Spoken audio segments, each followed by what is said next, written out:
Welcome to This Explainer. Today, we are going to cut straight through all that modern market hype, the noise we hear every single day, to uncover some genuinely timeless wealth-building secrets. We're talking about Benjamin Graham. He is the undisputed father of value investing, and perhaps most famously, the ultimate mentor to Warren Buffett. These principles hit the scene way back in 1949, and they're completely timeless because they have survived and actually thrived through every single major market crash and economic recession since. So we aren't just dusting off old financial theories today. This is a profound masterclass in human psychology and disciplined wealth creation. Let's dive right in. We've got to kick off with a pretty provocative question. Take a second and really look at your own portfolio. Are you actually investing or are you just speculating? Because Benjamin Graham drew a strict, totally uncompromising line in the sand between real investing and mere gambling. And you really need to know which side of that line you're standing on. You can think of true investing as an anchor. Graham defined it as an operation that, upon thorough analysis, promises the safety of your principal and an adequate return. It relies on cold, hard math and a strict demand for safety. Contrast that with speculating, which is honestly more like a leaf blowing in the wind.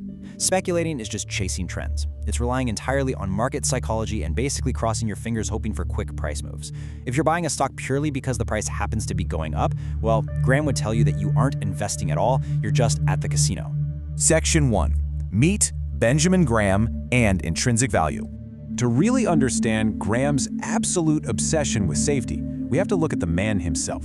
He was a brilliant Columbia University professor who managed money and survived the sheer devastation of the Great Depression. That trauma fundamentally shaped him. It taught him this foundational truth. A stock is an actual ownership interest in a real, breathing business. It's not just some flickering ticker symbol on a screen. And that brings us to the core concept that anchors his whole philosophy: intrinsic value. Just think about your local corner bakery.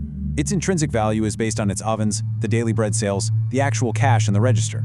That concrete reality exists completely independent of whether someone walks by today and offers you $5 or $5 million for the shop.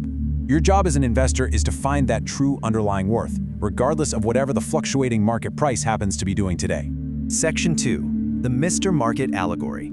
So why exactly do stock prices wildly fluctuate if the underlying business is stable?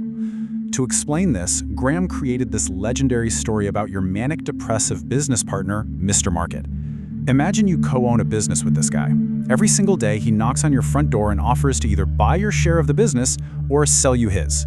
Now, on euphoric days, Mr. Market is practically banging on your door, just shouting about how incredible the economy is. He's reading all the positive headlines, he thinks the sky is the limit, and he offers you an absurdly high fortune for your shares. The intelligent investor looks at this manic, breathless enthusiasm and either ignores the hype completely or politely sells their shares right into that wild optimism.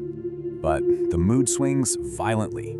Bad news hits and Mr. Market plunges straight into depression. He comes to your door absolutely terrified, quoting ridiculously low prices to desperately sell you his shares. I mean, think back to the market crash in March of 2020. The headlines were apocalyptic. Fear was literally everywhere. That was Mr. Market in a deep depression, practically begging people to take world-class assets off his hands for pennies on the dollar. The smart investor doesn't join that panic. Instead, they capitalize on that exact fear to buy highly valuable assets at a massive discount. The absolutely crucial point here is captured perfectly in Graham's legendary rule. Mr. Market is your servant, not your guide. You must never, ever let Mr. Market's daily mood swings dictate your financial destiny.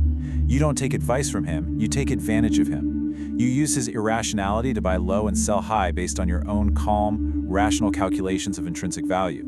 Section 3. The margin of safety. But what happens if your calculations about a business are just wrong? Well, that brings us to our mentor's ultimate shield against chaos, which Graham called the central concept of all investment, the margin of safety. Think of it like building a bridge. If you know that trucks weighing 10,000 pounds are going to drive over it every single day, you don't engineer that bridge to hold exactly 10,000 pounds. No way. You engineer it to hold 30,000 pounds. That extra capacity is your margin of safety against the unexpected. It's exactly the same with stocks. If you calculate a stock's intrinsic value is $100, you don't buy it for $95. You demand a significant discount. You wait until Mr. Market has a terribly bad day and offers it to you for $65. That gap, that's your safety net.